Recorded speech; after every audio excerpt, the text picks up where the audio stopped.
Hello guys, my name is Leszek Stromachowski and this is Fitness Soul Podcast. Today's episode is about endurance. My name's Alistair Cottle. I swam the English Channel in 2008. I'm Gowyn Jones. I've run 100 miles. I ran the Ultra Trail de Mont Blanc in 2011 and the Lake Lane 100 in the UK in 2014.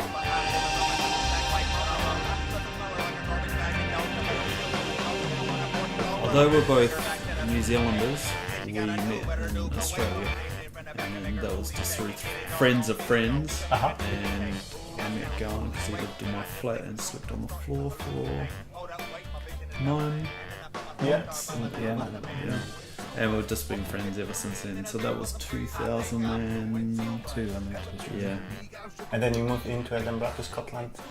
We lived in London separately, but at the same time. I came up to Edinburgh and he followed. So this endurance thing, it's like it's you know you're gonna do it, or it's just you've been swimming before? Yeah, so I was a competitive swimmer as a kid. I was okay. I was fairly decent, and then you just get into life and university and all these sorts of things, and sort of get fat, and it came as a bit of a low point in my life. So 2007, I was feeling sorry for myself, and it was a case of one of our other friends said, "All right, kick up the backside, set some goals," and from there, life changed. So there were things like I was unhappy in my job. All right, let's get qualified. I did the professional speaking type stuff. Bought a house because I was flatting. I was unhappy giving money to someone else, or I was give it to myself. And then there was this physical challenge that I felt I was lacking in as a part of my goals. And it was just a spur of the moment, off the cuff, swim the channel. I wrote it down and I was like, this is crazy. And then it just festered in my mind for a while. I was like, you know what, you could probably do this. So did you just came from not swimming at all for some time, to just getting straight into something like that? Yeah. Okay. I was unfit and I just felt you're gonna need to train in a pool. So I did a lot of that, and then I had always had a phobia of sharks. So this was challenging that view as well. You know, I scuba dive. I've seen a shark once scuba diving. I was tiny. I've seen more sharks snorkeling, and it was just getting in the water, overcoming that fear. There's no real man-eating sharks in Scotland anyway. And it was a case of challenging that view and getting out, and I love open water swimming now because of that. Because of that. Yeah. Did you know him at this point? Like I was around through this whole process. So you've been around as well. What was from your side? How you did you push him a little bit to it, or it was like it's just Alistair idea of dealing with everything, it's just getting and swimming? So I guess I was there through a lot of the training, and I saw him kind of take on the challenge right from the very start, through to being there on the boat when he attempted the swim. And also being there for some of the swimming training as well. Like we did a relay across the channel together, and I swam a couple of hours of that. I got right involved in kind of supporting him with that. So I really understand the struggle from a And then point of view. your running came after or before, or it was like you've been just running? It was a little bit after, actually. I moved into ultra distance running, but I guess I came into running from a completely different angle. I was not sporty at all at school. Kind of as a teenager, I had no interest in it at all. I was completely academic, and I was completely put off by sport. I didn't really have a view of myself as a sporty person. I wasn't very athletic or coordinated, and it really wasn't until I moved to Melbourne, and Alistair and the other people that I met there forced me to play touch rugby. Okay. And I found that I actually wasn't too bad at it, and I could actually run quite fast. And so I started doing a little bit of jogging, as to get up fitness for playing touch rugby. I guess that stayed at that level, running 5 and 10k races for a number of years. After the move to London, kind of went in and out of running short road races. It wasn't really until I think 2007 I had a Runner's World magazine, and there was a page on there that just had a photo of the Alps and people running through the Alps, and it just looked amazing, and that kind of stuck in my mind as something that I thought would be a fantastic adventure. So I started looking into what was required to get there, and kind of took it more seriously from there. Started trail running and getting some proper. And how long it took you from like seeing this picture to actually running this? So from seeing that picture to my first ultra marathon was about 3 months. 3 months? Yeah. Oh, yeah. This is fast. Yeah. So that wasn't 100 miles, that was 50 miles, and that was really, really horrible. I almost gave up after about 30 miles, and that would have been the end of my ultra running career. It's not hard to give up on the ultra marathon. I've tried a year ago, and it's just I gave up. So it's kind of a hard thing to do, isn't it? What's harder? Because you've done swimming as well. What do you think is the interest to swimming that long or running that long? What's mentally harder? I would say that swimming is harder. I mean, I'm not naturally a swimmer, but I doubt whether most people could swim the channel. I think most people could run 100 miles if they put their mind to it. Oh, really? So it's that's completely my point of view. Maybe a little bit biased. But, how about you? Do you run at all? Or? A little bit. So I've done the Edinburgh Marathon, and it just near the end, I went out too fast, and I hadn't prepared as well as I would normally for a challenge. The challenges are different. That because I'm a reasonable swimmer, I found the channel relatively easy, but it was the amount of training that I'd done before then there was a lot of preparation. How long was the swim? So the actual channel swim was 14 and a half hours. That's a long swim. That's a long swim. That's a long swim. And you're not allowed to touch the boat. You're completely in the water by yourself. They throw you a bottle which has got your food in it. And nutrition, like liquid nutrition. It's liquid. You basically don't have solids. Because you can't digest. So how many kilometers is it? Like 20, as a crow flies, it's about 21, 22 miles. Okay. But because of the tide and the way that works, you get swept because you're not really swimming it. It's the tide is taking you up the channel and then back down again and then back up. So the map shows that I covered about 33 miles, but you're not, as I say, you're not swimming all of that. You're swimming basically directly across. But you are being just pushed from side to side. Correct. Yeah. Oh wow. 33. So how you said about the training for it, and it's like how so. Again, the same question. You done this in 3 months, which is like incredible. Like transition was going from running 10k races to running 100 miles through the mountains was about 2.5 years. 2.5 years. Yeah. Okay, this is how it takes. How long it took you? I trained for 18 months to do the big swim. So the first part was getting the technique right, getting in the pool, and getting your general fitness up, ready for going into summer where you're going to be swimming in the sea. And what I did is I set myself a whole lot of mini challenges to evaluate my progress. So the first big swim I did was the length of Lake Windermere.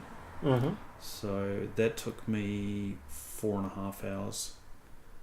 My next big swim was swimming from Yellow Craigs over to Ely. So that's from Berwick to Fife across the Forth. That took me 4.5 hours as well, but that was in the sea compared to being in fresh water in Windermere. The next challenge after that was swimming the length of Lake Zurich. So again, that was a longer swim in fresh water again, but it was warm. That took me 7.5 hours, and so it was. It's a nice progression. Progression, yeah. So there's a lot of things that happen when you're in the water. There's not a lot to do. Yeah, you can watch fish, can you? Yeah, so there's a lot. Your mind just goes blank. You almost go into like a trance. It's almost like meditation, because there's not a lot to see. You're breathing one side, and then you're looking down, and then you're breathing the other side, and then you're looking down. And your mind, after a while, it goes blank. It's a wonderful feeling. So there's no time, like you don't feel the time. Yeah. Is it something like that? It happens in running, isn't it? At some point, but you've got more things to see. So is it harder to get into this zone when you run? How do you think? I don't think so. I felt that kind of in the zone moment on short runs as well. Maybe after about half an hour, if you're in the right frame of mind, it's about as long as it takes for your body to get warmed up and kind of the events and things of your day to kind of filter out of your mind. And after that, if your body's feeling good, then you can be bouncing. And that kind of state is it the one of the things which gets you to running or doing these things to having this state of mind? Or that was part of it. The other thing was you feel happier when you're fit, and that was a good part of it. And the scenery around Scotland, or the scenery whenever you're swimming, is generally pretty nice as well. That was slightly different with the channel because you're out there and it was a brilliant day, but it was blue. So the water's blue. There's no rubbish or any of that sort of stuff in there, so don't worry about that. Didn't see any sharks. There's no sharks. He saw blue. He saw the sky was blue, back in the water blue, and one of the funny things that had happened was I had lost my MP3 player a week and a half beforehand, and that was one of the strategies I used when I was swimming, is just playing a song, and it was normally the same one, and you just play it over and over and over and over again in your head. And when I did the big swim, the really big swim, I didn't have a song. Oh, what kind of song was it? I need to... just really, really abstract one. So on my Zurich swim, I had Maria with Pavarotti. Oh, wow. Yeah. So really strange ones that would... they must be on the random playlist on my MP3 player. How do you choose them? It just for whatever reason, that's what your head picks, or what my head picks. Okay. Yeah, strange. That's strange. That's really strange. I mean, if you don't see anything around, you at least want to have something to listen to. Yeah. Do you run with the music on, or? I don't normally run with music. When I'm training or just on a short run, I prefer just to kind of listen to my body and get into that rhythm, and then I think about what hurts, what do I need to pay attention to, what's going on. For longer runs, for longer races, then I save music for when I hit a low point. Okay. Obviously it conserves batteries as well if you only have a small MP3 player, but I save it for maybe the last third of a race or any point when I'm feeling really, really low. That's a good strategy. And it completely changes your state of mind. When you're thinking about your body and your body is not really very happy, then it's nice to be able to put your mind onto something else. And for me, a bit of music really picks me up. So it's as good as eating some chocolate or taking your paracetamol or something. It's like with caffeine as well, isn't it? I'm trying to do this at the end, like when you've got last quarter or something. I know caffeine in general helps you to get... Do you use caffeine when you swim or not? No. Do you use caffeine at all? Or yeah, sometimes. I find I don't really need it if I'm just kind of paying attention to what's going on. So if I'm feeling rubbish, then slow down until you feel better. Take on more food and take on more water. Okay. So I've only used caffeine tablets once or twice on like a multi-day event. Multi-day event. Try not to. Try to just ride it out and let your body take care of itself. Okay. And then what kind of music do you listen? What's is it rock or? Calvin Harris actually is my favourite for. Oh wow! Yeah. Some of the first couple of Calvin Harris albums are really bouncy, so they put me in a good mood, and I can kind of sing along to them. It's made me feel pretty good. Yeah, motivates everyone else around you. Yeah, there's no one around me by that point. So you mentioned a couple of days events. What was the longest one you did? Was it? Yeah, so the 100 milers normally take a couple of days. So the UTMB was 44 hours, and then the the Lakeland 100 in the UK was 39 hours to get through that. Okay, do you do sleep in between, or I had a 10-minute sleep on the UTMB, and then I gave myself a half an hour off for a snooze on whole 10 Saturday minutes? afternoon. That's a challenge. There was definitely some out-of-body experience, hallucinogenic kind of moments on the second night on the UTMB. Your mind starts playing tricks on things that are just under your torchlight. Was it very hard for your body? How did you? I don't think so. So, I mean, coming back to preparation and progression, there was a definite progression that I kind of planned out for that. And it started with running technique training. So I went to a running school for 3 months and reprogrammed my running technique, and that just totally changed my perspective on how to run efficiently.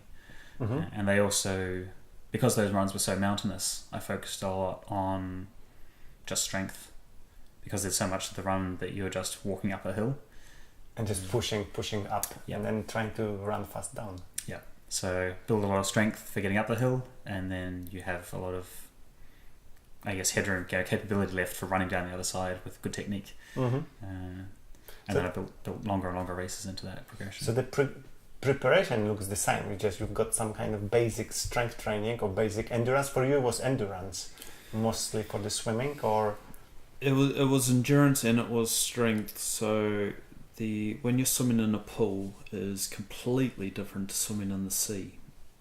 With the sea, you're cold. You don't have that warm air of in a pool. You've got the currents, you've got the waves, and you've got what's going on in your head as well. For example, thinking about sharks. They're down there somewhere. And it tires you out. And so I changed, or my stroke evolved so that it was a lot longer, a lot more gliding. So one of the things when you're doing the channel swim, they say don't wear a watch because of the weight. But it's only a watch. But if you think about how many times your arm is going over for 14 and a half hours. Having the same arm a little bit heavier. Yeah. Oh yeah. That takes it out. Apparently it takes it out of you. So one of the things I did when I was training was I was wearing baggy shorts and I sewed some pockets onto the front. And what that does is it creates drag, and that was working the middle of your back and your shoulders, so you're creating that sort of drag of how you would be feeling at the end of a swim where you're barely dragging yourself through the water. So I recreated that, so I knew what it would feel like, and again that was leading into the preparation. So this is the one shorts where you're saying that I'm gonna wear at some point in my training. You're gonna wear these shorts. Have you tried them? No, I'm not really looking forward to this, actually. It's an amazing feeling because you come out of the water and then you know which muscles you're working. And the other thing, like we've chatted about, is the rotator cuffs. So there's a small tendon or something's in your shoulder anyway, and because of, again, the amount of times you're pulling your arm over, that gets inflamed, and so it's like grabbing the 1 pound weights and curling, so then you're strengthening these parts of your shoulder. You also show me this move here when you're opening your chest, and it's helped me a lot with this one. So for you was mostly running up hills, or it was a lot of gym work as well? A lot of gym work. Gym work as well? I did a lot more gym work, squats. Have you been going for strength, for like small reps and no No. strength? Yep. Because walking up a hill is all about glutes and hamstrings basically. So yeah, and the endurance side of it for me, I took it more as not being tired when you get to the top of the hill. So if you're strong, you can get to the top of the hill and not be tired, and then you're able to hold your technique together as you're running. So it's on the flats. It's good to be strong. Absolutely. And it's like your abs as well, and everything when you run is kind of important to get it nice and tight there. Yeah, absolutely. So kind of support through the hips and knees and ankles. So was it like you just did it on your own, or you had some coach who was kind of leading you to it? Or For the running technique, it was when I was living in London, and so there was a school down there that was specialising in running technique. So I did several months of them twice a week on a treadmill, and that was really to reprogram my running style. After that, I just kind of took it on myself. They gave me the weight program to start with, and I just kind of built it on from there. Yeah. For you, Alistair, was it? I had a training partner. Okay. And that was hugely beneficial. So one of the things that you need to get used to when you're swimming in the sea is how cold it is. And when you're doing the big swim, yes, it is about the fitness, but it's also about how cold you get. Because you don't wear wetsuit. There's no, you're allowed togs, non-thermal togs, goggles, and a cap. Baywatch. And that's it. So there's no MP3 player. There's no, everything is stored in your head. That's your MP3 player. And you're not allowed to touch the boat or anything like that. You're not allowed any outside assistance. Are you using any cream on your body? You're allowed Vaseline. So one of the fallacies about swimming the channel is this goose fat, and you're going to put goose fat all over yourself. That may help for the first 10 minutes, but then you're just carrying weight. That's all it is. What you do is you use Vaseline. You put Vaseline on the back of your neck, under your armpits, and that's to prevent chafing. And that's all it is. What was that water temperature like? So because I'd done a lot of training in Scotland, when I got to Dover, the water temperature was 16, and that was relatively warm. It was warm compared to what I'd been training in Scotland with. So I credit that with being able to get across comfortably. So we started training, my training partner and I, we started swimming at Gowyn in March, I think it was, which is absolutely freezing. We were coming out hypothermic, so blue lips, no blood anywhere, and you were having to be really careful with going to warm up in a shower. So you'd have the shower on just above cold to just gradually warm yourself up, because if you had it hot water, all your blood would just go out to your extremities and you'd pass out. So that was just building that up. So in March we were doing it was 10, no 15 minutes. Yeah. No wetsuit the whole way through. So we're swimming cheap. So no excuses if you cannot afford the wetsuit. Yep, there we go. Get in the water, get used to it. And it was just building up those sessions, so you knew that you'd swum in much, much colder water. And again, this is building that confidence in your head. So you know you've been in colder, you know you can stay in long. And this is just gradually building up with the length of the swim as well. So getting out because you were cold was no longer an excuse. Is the cold the issue as well when you run? Yeah, I feel the cold quite badly, so I think temperature management is quite important. But I'm pretty amazed, still now going and seeing races where people are supposed to be carrying 2 layers of thermals, full waterproofs, and their backpack is this big. And that's most of their food for most of the race as well. And they don't. So I don't know. I still massively overpack. But I think if you get the right equipment and right layering and things going on, you can train for the cold as well.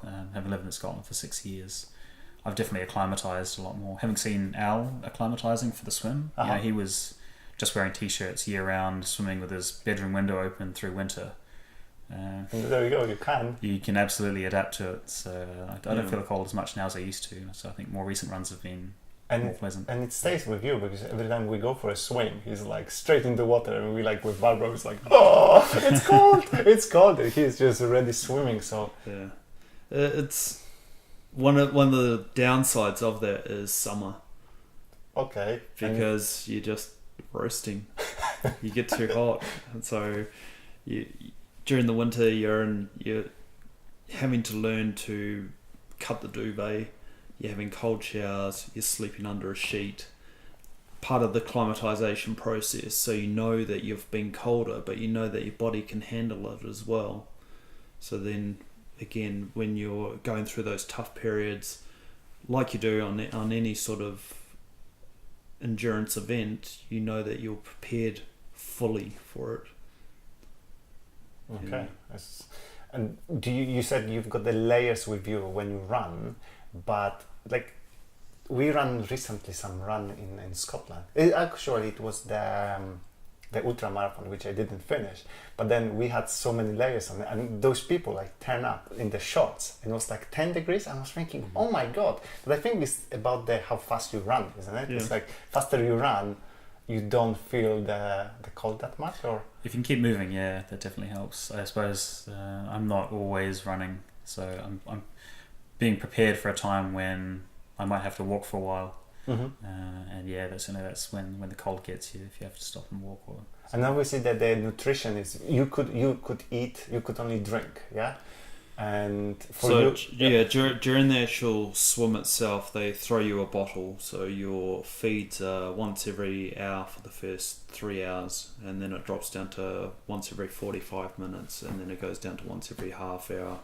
What is in the bottle? But in the bottle itself is a product called Maxim, and it's just 100% carbohydrate, and it was just an amazing stuff. So you'd swim for an hour and you feel like the fuel is, your tank is nearly empty, and you'd have this drink and it would just be, you're fully charged again, and you'd just swim and you'd feel it run out, and then they'd throw another bottle in, and then you're fully charged again and just carry on. It's amazing. Amazing it's stuff. Called Maxim. Maxim. Do you use something like that as well on the long runs, or? Yeah. So I've tried a few different products over the years, and my kind of feeding strategy has evolved with that. So sometimes it's been powders. I find the Hammer products are really good, actually. Perpetuum has a good balance of protein and fats and carbohydrates. My friends have done long runs on that as well, and kind of not felt the massive crashes at points. But I think diet leading up to the race is important as well. So I've kind of I'm not strict on any kind of diet, but kind of fewer carbohydrates and more fat-based diet I think is kind of useful. It tends to smooth things out. Okay. And so when you're in an event, it kind of smooths things out as well. So because when you run that long, or when you swim that long, you're basically using a lot of fat as well, isn't it? It's carbs which helps you, but then you switch over. Yeah. So that the fat, so you have to go a little bit bigger. You don't need a lot of fat to get through it. Yeah. You don't have to have a lot of fat. Well, I found when I was swimming, you could literally eat anything you wanted. So because I was burning that much energy all the time,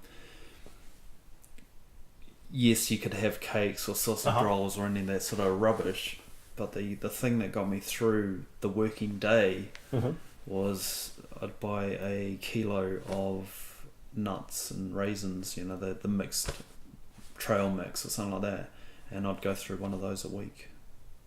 Just eating nuts. Just snacking. So you're constantly hungry, and you just have this box on your desk. And that is good because you've got a lot of fat there and a lot of protein. Yeah, so exactly. No carbs. That's exactly why I went for the nuts. Yeah. Same thing. Like what's your preparation before the events? So I mean, like I say, most of my preparation was in building strength. So people ask how many miles are you running? I wasn't really doing high mileage. Maybe something I could improve in the future if I wanted to be faster. But I think for getting through and finishing and kind of completing the challenge, then it was more about strength. So I was only running 3 days a week. So it's a completely different approach. I've got the book now. I'm reading that. It's called Advanced Marathoning. It's like about some crazy dudes, and the first program which is in this book, so basically you have to weekly run around 150-60k. So this is your first beginner program, and then it goes up to 240 per week. So I was like, but this is what you do when you want to run marathon in 2 hours 10 or something. So, but the stuff what you do is basically you're trying to finishing, isn't it? It's not getting that fast. Yeah. What's the world record for the swim, the channel swim? About 7 hours. Something. 7 hours. Yeah. Oh wow. Crazy. But this guy's probably trying completely different. I would say so. I think where you get people trying a big challenge like that, I'm also an advocate of not overtraining. So rest is as important as the training itself. Let your body recover, because so many people are doing 40, 100 laps in a pool every day, and they're getting injured because you, as I say, with the rotor cuffs and all these other things that can go wrong, they will, because you're not letting your body recover. And you're getting gains basically when you're resting, isn't it? It's not when you're doing things. A lot of people got the same problem. They think, I need to train more, so I will get stronger. It's not really. Correct. You need to, but you need to kind of get the rest. But then, and there's also the other training parts of it. So where Gowyn had the strength training for his running, I was not just swimming, so I was doing rowing as well, and cycling and running. So you're taking a holistic approach to how you're treating your body and strengthening other parts that you may not necessarily use during the swim, but you're just making your whole body stronger. And then I just lost my thought now. That's really helpful when you don't know what to say. You can smile. You can cut it off if you want at some point. Is it that with running, it takes a little bit more on your body, isn't it? Like, do you have to recover a little bit longer between the runs, or than swimming? How do you? I think it's like the water is a little bit more easy on your body. Yeah, and forgiving. So. Yeah, with the swimming, I was doing a really big swim over the weekend. Would be where I normally do it, and then maybe 3 times a week in the mornings before work in the pool. And it wasn't just about the swimming. You know, I really want to stress the importance of the acclimatization to the cold being a really important factor for doing the big swim. Because you're just that preparation of knowing that you've been in colder water, knowing that you've done the time, knowing that you've done these mini challenges, you'd knock them off. One of the things that you find is when you've been swimming for a long time is the landing, because it's soul destroying seeing land what appears to be so close, but it's not. How far you can see the land? Like, this is kind of from the water level. Is it like 2 miles or? It's not very far. It's not very far. So one of the things when I was getting closer, apparently I got within 200 meters of land, and because I had lost concentration earlier in the swim, I missed the tide. So I missed this point in land and had to swim around into a bay to get onto land again, and seeing the water rush under you and knowing that you're not swimming that fast, and then seeing land, and then it's over there, and you keep trying to swim for the land, right? But there is no way. But there's no way you're going to make it. And so I spent another 3.5 hours swimming into land, and this is where the mental side of it really kicked in. So you could see land there, you're desperate for it, you're looking up every stroke almost, and then just had to reprimand myself and say, until you see the bottom, you're not allowed to look up again. Right. And that worked. So again, I swam in for an eternity, and then finally seeing the rocks underneath me, and I was like, yes. So what was in your head when you've been doing this? You just focused completely on this, and one stroke after another.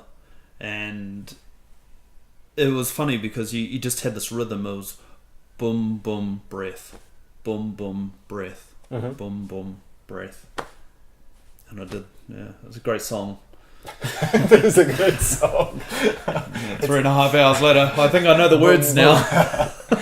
Runners always talk about this, the long distance runners, isn't it? About this, just another step, and just keep moving, and you'll get there. Because this is how you deal as well with things, because you have to have in your head sometimes that you cannot be bothered anymore. What you do with it? It's like, you just. Those are the races I haven't finished. Yeah. So I guess. There's a couple of ways to deal with it. So I like having a GPS watch, and I like doing a lot of mental arithmetic through that and breaking the race down into pieces and average paces and that kind of thing. But you can never make any assumptions about that at the start. You can't. Certainly, I can't go into a race with any assumptions about the pace I'm going to do at any particular point. You try and work to cut-offs. As this is not the road race. On the road race, you can keep the same pace probably. On the trial, it's harder. Yeah, I did a 56-mile run from Glasgow to Edinburgh a couple of years ago. They got the train, you know. Yeah. Well, I thought I'd take the canal instead. Okay. So I set out on that one, and I ran into a guy after about a third of the way through, and it was his first ultra distance race. Mm-hmm. We were going about the same pace, and he said, "Well, why don't we run together for a while?" So that's quite nice, have someone to chat to along the way. And he was doing the same thing, setting, we've done this many miles in this number of minutes, and extrapolating that out across the rest of the race. We're going to finish at 8 p.m. and this is all going to work out. I said, just wait and see. Things will change over the course of the race, and we may not be able to keep up the same pace. Sure enough, things deteriorated, and that 8 o'clock finishing time slipped till 9 o'clock, till 10 o'clock, till 10:30 at night. And we went through some really low points. But we got each other through, and we kind of made a pact to see through the finish together. And so when you are in the low point, what you do? Is there anything you are focusing on, or any tactic? I know you said about the music already, but yeah, it totally depends on the situation. Depends on the type of misery, I think, as to how you cure it. So for that one, we'd made a commitment to each other to finish, and so that was enough. I think we just kind of kept going through, and sometimes you have a conversation and that helps. Sometimes you have no conversation and that's all you need. Do you think as you can prepare for this, like in training, could you mimic somehow the feel you are there? Like for you, like seeing the land not getting there, and for you, like getting so low? I did it through the mini challenges, so I had an inkling as to what would come about. And I did that through training as well. So one of the things was, when I was training, it wasn't about distance. I completely got rid of that. So I was going to get in the water, and I was going to swim for 3 hours. That was it. And you'd do that. So it would be up and down the beach, or you've been to Yellow Craigs, and I would swim around the island. And that was beneficial. And then what you had with these mini challenges is, so the 4th, when I swam to Ely, you could see land, and I got that feeling of, this is taking ages to get there, I can see it. Or Lake Zurich, they had this big finishing line sign which you could see miles away, and you just had to keep swimming until you get there. And then with the graveyard part of the channel swim, you knew what it was meaning to see land, and then just to discipline yourself to say, we will celebrate once we get there. Yeah.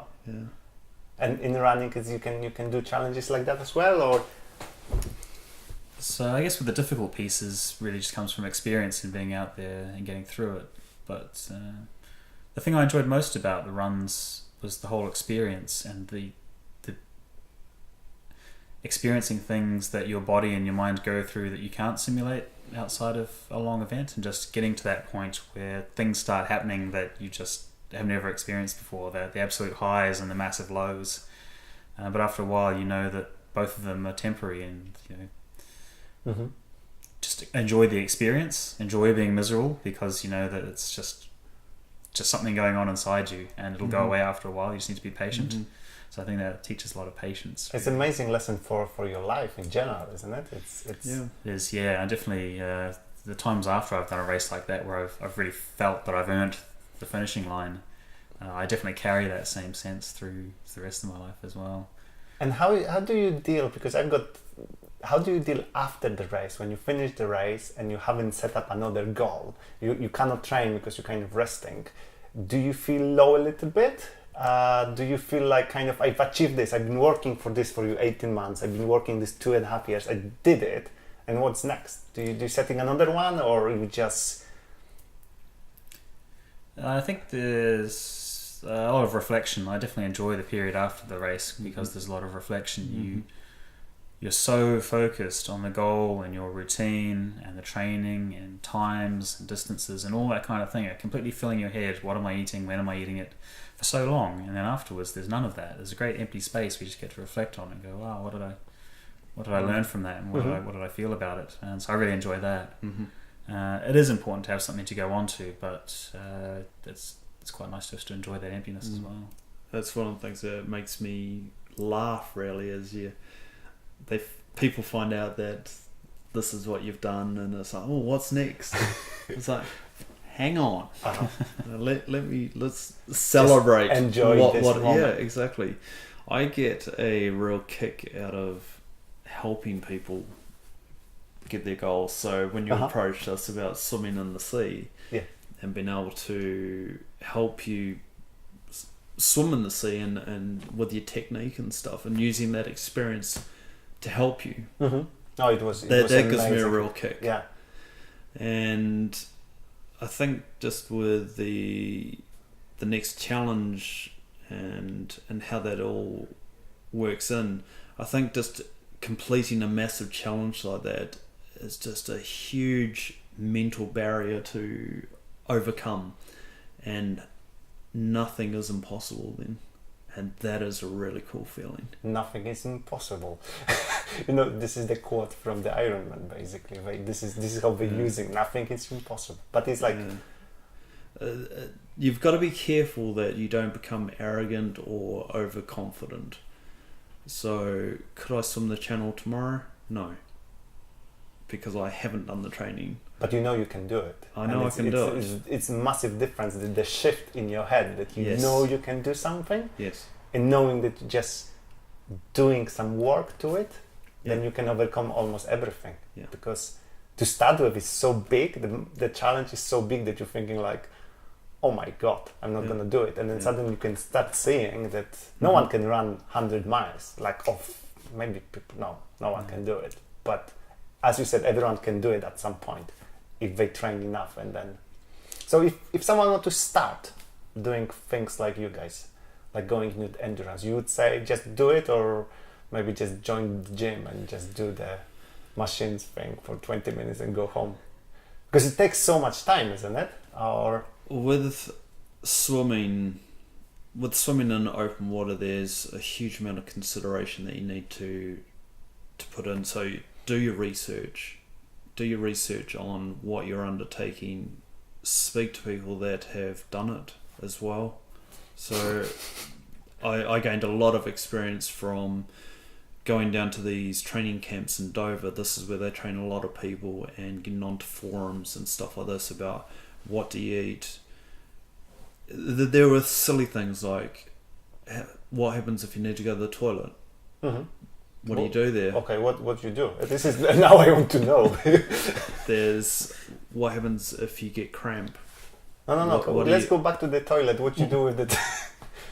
You basically just you drink a lot of water, so it shouldn't be anything. One of the things is with this Maxim, and it's a carbohydrate focused drink, and you're taking that once every hour, once every 3/4 of an hour, and at some point your system says, I cannot take any more of this drink, I am bloated. And what they do is they give you an electrolyte flush, which is quite exciting. And it literally flushes your system, resets it, and then you start again on maximum and again. Then you can start again. Yeah, so going to the toilet is you just go as and when you require. I wonder if you can use this strategy for running. It's like, but you cannot take so much liquid with you, isn't it? You like flushing. I never hear about runners flushing their system. No, flushing while you're running is a bad idea. You definitely want to have as much control over that as possible. So when someone wants to start, let's say they've got some base level, like I can swim in the pool, and someone wants to start swimming for long distances, what's the steps?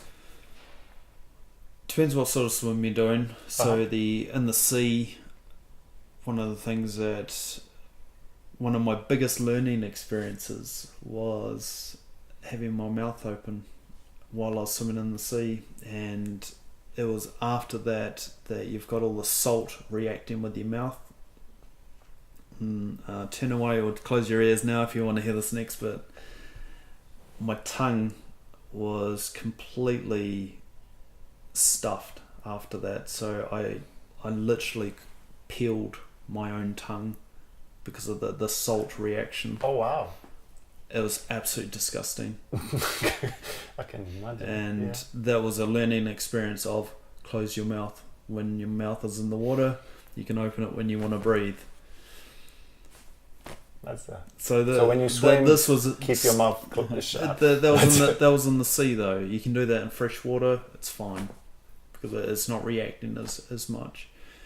And it's about what you need to eat or drink. Another one of my learning points was when I was doing the really big swim, I had mixed Maxim with orange cordial. So I drank orange cordial the whole way across. And after 14 and a half hours, I was a bit bored of orange cordial. And at one stage, they gave me a hot chocolate, and it was just the most amazing drink I'd ever had. Because it was different, and if I was to do it differently, or if I was to do it again, I would have the different flavours. Different flavors, and it's probably the one most important thing for me was finding the partner as well. It helps a lot, especially in the open water. You shouldn't be swimming on your own. Well, you shouldn't be swimming by yourself. I was young and dumb, so I was at some stage when my training partner wasn't available, and I would just swim out front of our house and just back and forth in the harbour. I had the Coast Guard watching me, so all fine. We're in the highly visible cap. This is why we wear the pink caps, so people used to come up to me and it's like, oh, it's just amazing just watching you swim between the marina and New Haven Harbour. So you knew people were watching you. So if they jump into the water for you to help you, it's the other question, but they could tell that you've been there at some point. Oh yeah, you had the marina, just you're swimming there, and you got the harbour at the other end as well. So there were always boats going out. You got the pilot boat going out as well. And they came along and checked on me once. I'd stayed out a little bit later than I should have. So it was getting dark, and came over to see if I was okay. I was like, yeah, okay, I'll head in after this length. And for the running, is it like you just need to start running, isn't it? Or it's a good place to start. If that's what you enjoy, that's good. But I think the big jumps in ability for me came when I did some research. I don't think we all run very naturally. I think it's great in Edinburgh to see a lot of people out there running a lot of the time, but their technique doesn't look that great. They don't look comfortable doing it. They look like they're having a hard time. And for me, running is a really kind of natural expression. It's something that should just kind of feel good and look good. And should look good, yeah. So I think you can go back, take a few steps backwards and work on the right strength, the right technique. And that makes running a lot more fun. That you get into that zone of flow a lot easier because you literally just feel like you're bouncing over the hills. I love to hear that someone is telling about the technique of running. Everyone talks about the technique of swimming, but everyone thinks that they can run. Yeah, everyone assumes that you can just start moving faster and you're running fine, but there's definitely a right way and a wrong way to do it. And then that affects your susceptibility to injury, your ability to recover. I had a lot of people telling me, I start running and then my knees been hurting. It's like, show me how you run.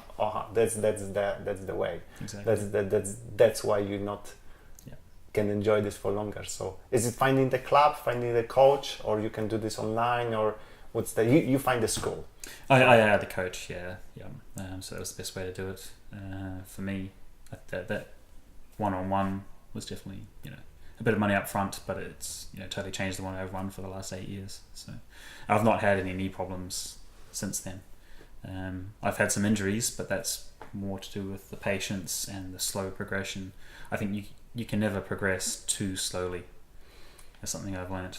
I've busted my calves up where I've been able to run for 3 months just because I've pulled them. And that was a tough lesson to learn. So it's basically better go very, very slowly. Yeah. Then- It's funny when you say, once you've done something, it definitely raises the bar to what you think is possible, and it kind of puts everything else in perspective, and then you start looking at bigger horizons after that. But I did the second 100 miler to really prove to myself that the first one wasn't a fluke. The second one took me 3 attempts. So both the first 2 attempts, I dropped out at the same point at 50 miles because my feet were absolutely devastated. It felt like someone had just taken my shoes off and paddled the bottom of my feet for 24 hours. So the next year, the third year, I went to wearing absolute minimalist shoes, and I walked with them for a month, and then I ran 10 minutes a day with them for another couple of months, and then eventually ended up doing 50-mile races in them. And by the time I went to compete in the 100-mile race, I got to the end and my feet felt absolutely fine. They're just conditioned and strengthened, and the calves had caught up, and everything was strong. So that's the preparation. Yeah. So there was just one small aspect of going from just running, which is absolutely great, and I fully support anyone who just wants to start running. But I think you do need to do research and learn and focus on specific things in order to make the big jumps.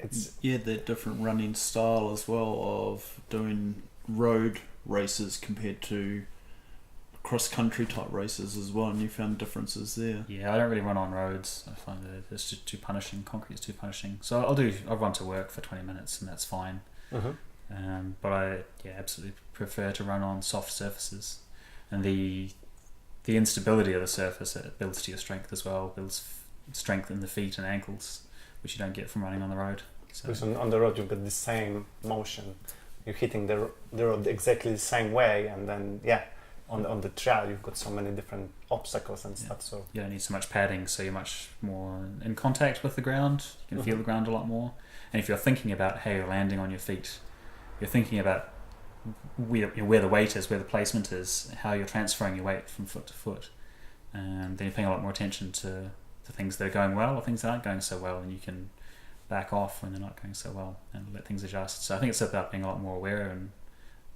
of your body and what's going on. So that's what running is like for me.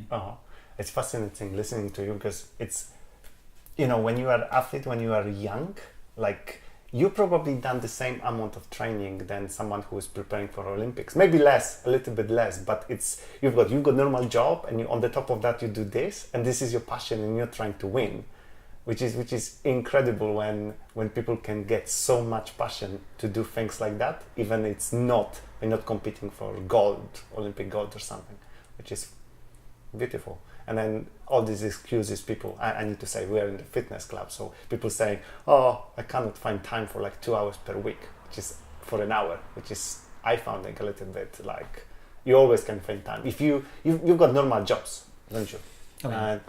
And you've been doing the workout. What was the biggest load for you during the training? Like the maximum weeks?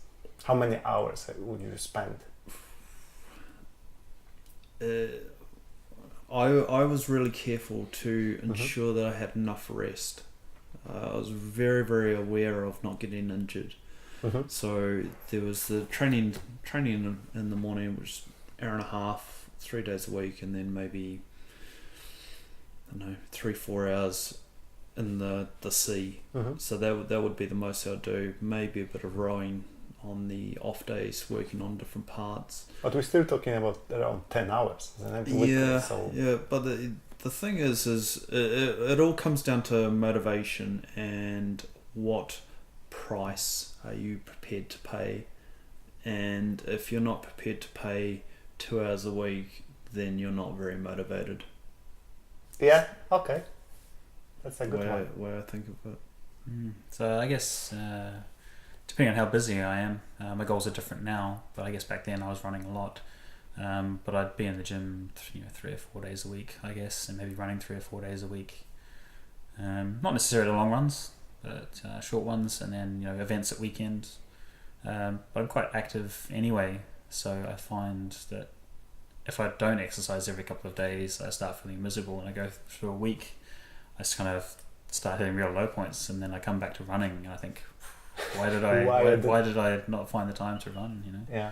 Even if it's just the short cycle, a short run to work, or a 20-minute quick sprint around the block, it's just enough to get things moving again. That you start feeling good. Yeah. So, I think everyone gets this. I've got this. Sometimes I'm sitting at home. It's like I know like my Friday I do nothing, and then so I feel so bad and thinking, okay, I'm gonna have a coffee. Drinking coffee doesn't help. Maybe I should have a beer. Maybe no. And then I go for something like on this Friday when swimming, just a little bit with Joanna, and then coming back and thinking, oh my God, this was it. It's just the movement helped so much with everything. Yeah. Definitely gets you in a different frame of mind, and is it endorphins or something that you release when you do exercise, and you feel happier about it, you feel happier about yourself, and it feeds through to being a happier you. Well done. Okay. I think, guys, I'm very happy with this. I think you gave me a lot of tips, and then for someone who wants to start, and they will find it quite nice as well. And at any point, if someone is here watching this and someone want to have some more tips from you, can they just contact you at somehow? Or, sure. Yeah. One of the things I would say though is when you are looking at a big race, a lot of the mind game is about visualization. So when I was thinking about swimming the channel, I always had that vision of coming up onto the shore and finishing, and that feeling of what you're going to get when you do finish, and fed through into reality of finishing the race, getting up on shore was exactly the way I foresaw it. And that was amazing. I think that's a really powerful tool to help you achieve your goal. Just seeing yourself doing this and finishing it. Yeah. Did you do that with your Ironman? I did, but I was thinking, and the last 5K I cannot remember from Ironman. I just watched the movie with Joanna recorded, so I was imagining that getting through the line and through the finish line and being so happy and seeing Joanna waving to her.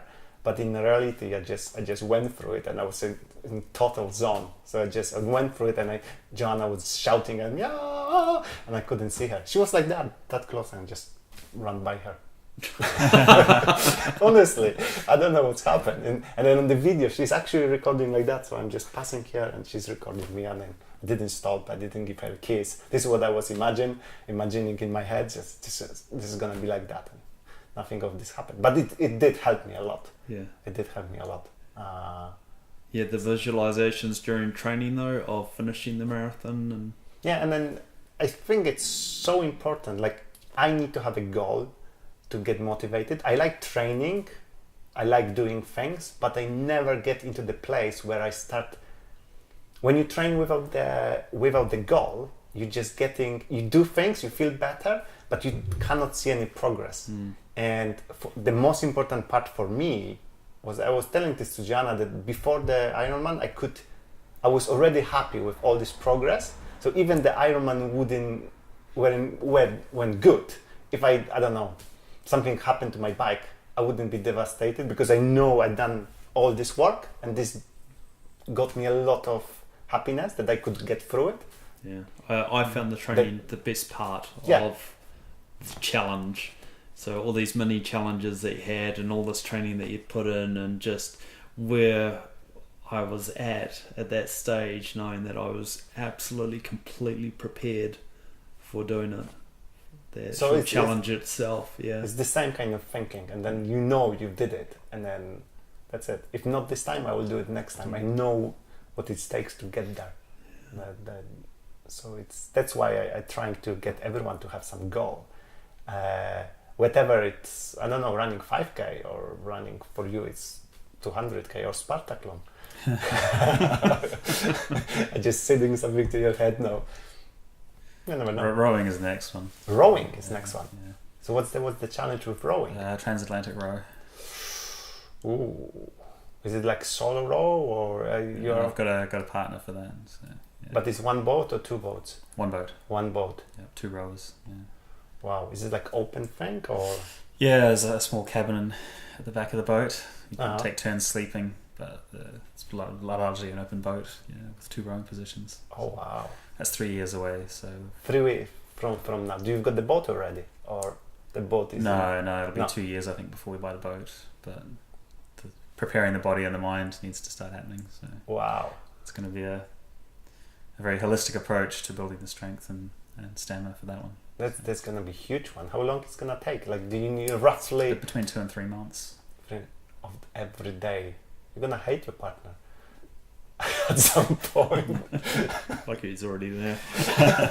You're already hating each other. No, we're good. I think there's not many people I'd be prepared to spend 3 months in a tiny boat with. So we may hate each other by the end of it, but I think it's our best chance of getting across. But this is something completely different because you are not only you, but you've got another person with you who... Well, funnily enough, we finished the UTMB at the same time together after Okay. starting and then running 100 miles. We didn't see each other for most of the race, and then we managed to run into each other at the finish line. So there's some good groundwork there. Is there anything for you? Apparently, my partner and you guys are doing the Ironman, so I'd like to help out there. Well, you can still join us. If I got this recorded, there would be no saying no. Correct.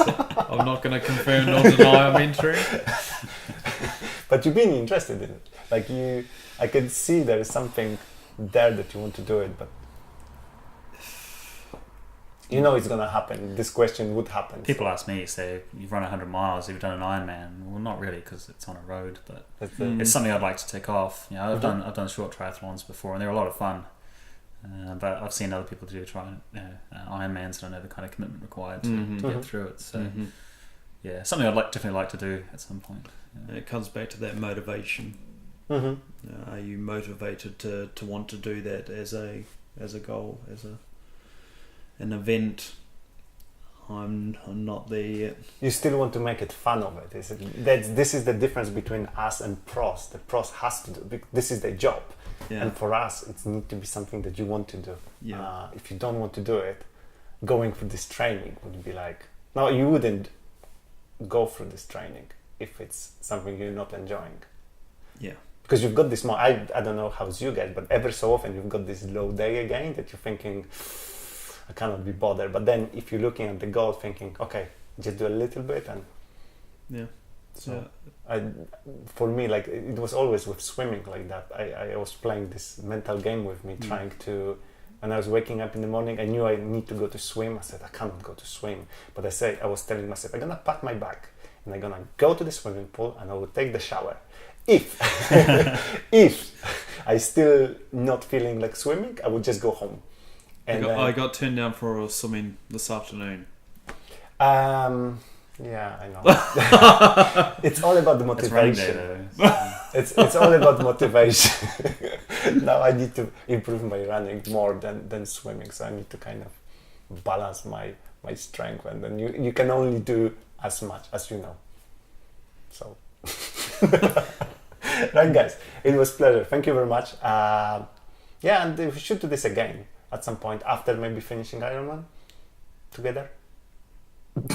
We could do a mid-training update, see how things are going, see whether we have actually followed through on all this chat. Yeah, and if you guys enjoyed that, just let us know if you enjoyed that. If you got any questions, you can just comment it under the video or just send us an email, and I will get in touch with these guys, and that's perfect. So, yeah. Thank you very much. Okay. It was awesome. Cheers. Thank you. Okay, lovely. Good. Lovely. Cool. Nice. What's now?